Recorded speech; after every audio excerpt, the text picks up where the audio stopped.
Breaking news आए नाज़रीन असां share कर रहे हैं घोटकी जे तक PS 19 तां चूंडियल आज़ाद उम्मीदवार नादिर अकमल लगारी पीपल्स पार्टी में शामिल थी वियो आहे। घोटकी में नादिर अकमल लगारी सां पीपल्स पार्टी अॻवाननि मुलाक़ात कई आहे।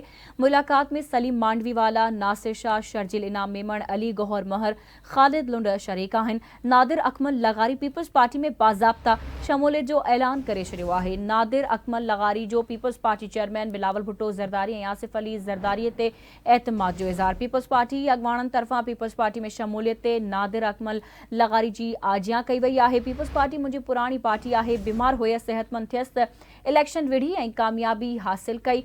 नादिर अकमल लगारी जो इहो चवणु आहे। घोटकी जे तक PS 19 तां चूंडियल आज़ाद उम्मीदवार नादिर अकमल लगारी पीपल्स पार्टी में शामिल थी वियो आहे।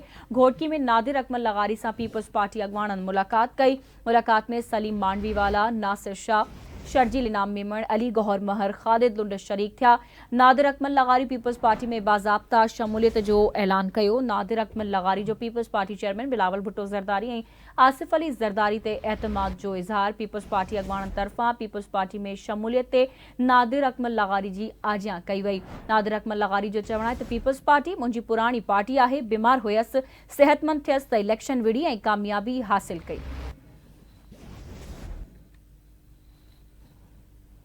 घोटकी जे तक PS 19 तां चूंडियल आज़ाद उम्मीदवार नादिर अकमल लगारी पीपल्स पार्टी में शामिल थी वियो आहे। घोटकी में नादिर अकमल लगारी सां पीपल्स पार्टी अॻवाननि मुलाक़ात कई आहे। मुलाक़ात में सलीम मांडवीवाला, नासिर शाह, शर्जिल इनाम मेमण, अली गौहर महर, ख़ालिद लुंड शरीक थिया।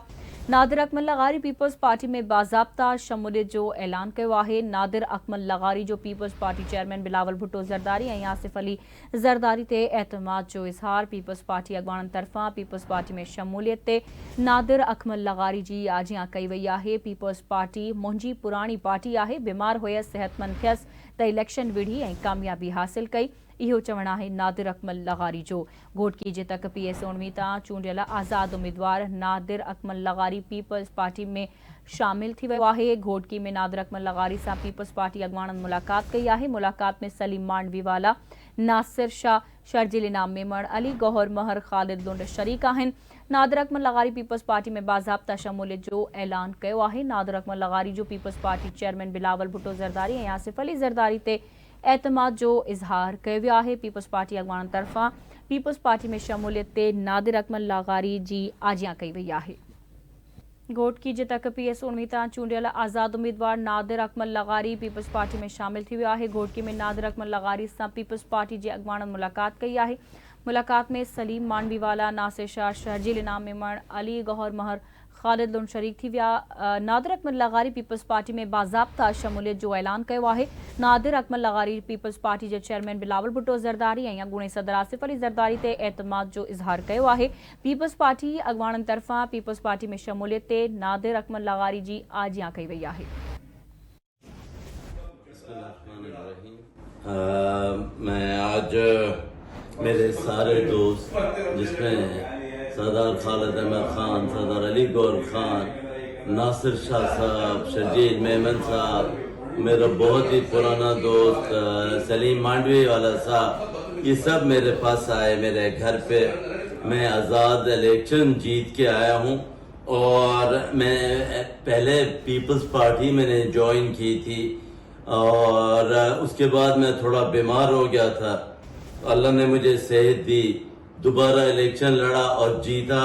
और अब मुझे उन्होंने कहा आपकी पुरानी पार्टी है, मैंने कहा बिल्कुल मेरी पार्टी है, मैं उसी में शामिल हूँ क्योंकि मैंने अपने हलके में लोगों का काम करना है और मैं उम्मीद करता हूँ कि इंशाअल्लाह मैं अपने हलके में काम करा सकूंगा और वहाँ पे डेवलपमेंट हो।